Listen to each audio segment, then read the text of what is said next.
This probably doesn't look very impressive. You're like, what the hell? Okay, it's a sprinkler. It's a shitty 50-cent sprinkler and a bee. But it's actually pretty cool because where I'm at right now is a gravel pit with no power. So today is September 29th, and my birthday was a couple days ago, and I got a couple things that I had asked for, so it helped finance this project. But what we were after is to reclaim this gravel pit. See the disc golf basket set up already.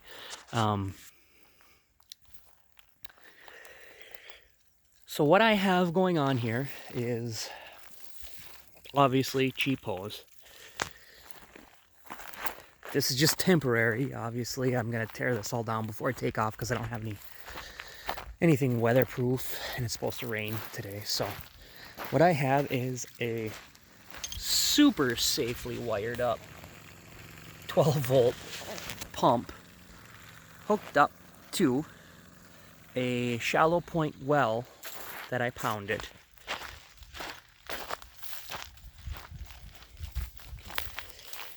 So depending on when you're watching this, neighbor had told us that there was water at the bottom of this pit and that they filled it back in. That's why they stopped digging down here. So I was like, screw it. Let's see if we can do this.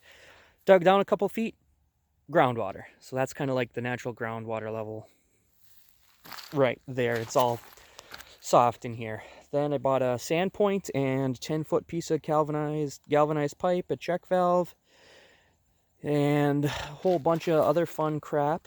And here we are today. So this is, like I said, with the sand point, this is about 10 feet down into the ground. Got great water. I'm going to get it tested, and but before I do that, I'm gonna get it back flush, and I'm gonna shock it, then get it tested to make sure that it's actually safe for human consumption. It should be. I don't see why it wouldn't be, but it's better safe than dead or flesh-eating bacteria or something like that. So over here I have my 200-watt solar setup. Each panel over here is 100 watts.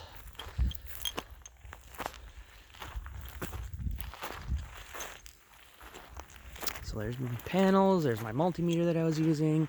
Here's some temporary batteries, one of which I just ripped out of the truck in order to get this thing to go, because this other battery that I got, this lawn and leaf one, wasn't charged up enough, and I'm impatient, so I kind of just have them jumper together right now just for proof of concept.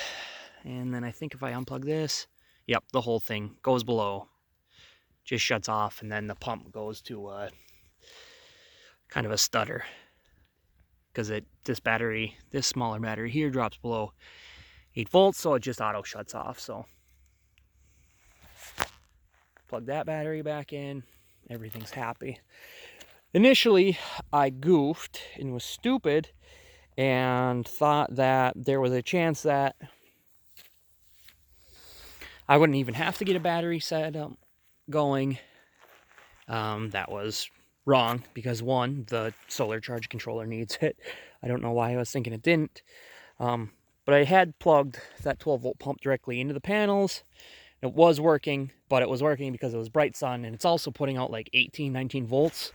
I don't want to melt the pump doing something stupid like that. I wanted to have the controller, so I didn't blow everything up and then have to spend another 60 bucks on a pump and all that fun stuff. So here it is, temporarily set up. The ultimate goal is to put some water barrels at the top of the hill right there. So when it's sunny out or the battery has enough charge, it's pushing water up and into those barrels. This pump is out of an RV and has an automatic shutoff at 55 psi. So I'll have to watch it, obviously. But my thought is that once those are topped off, it should shut itself off, or I will just do a valve up on the top there where it'll just all the excess water will dump out. That way I'm not, I don't know, over pressurizing barrels somehow. I don't know. See how I could do that with the pump, but I don't know. So that's it for now. Proof of concept. It works-ish. Obviously I'm gonna wait because I've still got probably another, I don't know, 20 feet in elevation gain. Then I'll do a water bucket test and see how fast fills up a gallon or a liter in a minute or so, or how long it takes to fill that up. Then do some reverse math, figure out what my flow rate is off of this pump. And like I said, I done goofed. Thought I could run this without a battery. Not gonna happen. So now I've got to get some enclosures, do something other than just have these laying down on some pallets, but that might be a while yet. Because like I said, we're at the end of September. Winter is going to start mid-November, realistically, where I'm at here. But the end purpose of this is to try and get this, you know, maybe not be such a gravel pit. You know, I don't mind having the gravel pit, but it would be cool if we could reclaim this and, you know, make it a habitat again and not a gravel pit. That's all for now. I will probably end up cutting this together at a later time, and I'll probably date stamp this, make a long video, and I'll do a write-up. Plan on doing a write-up with costs and all of those fun things so that you can see how much it would cost for you to do a similar setup. Have a good one.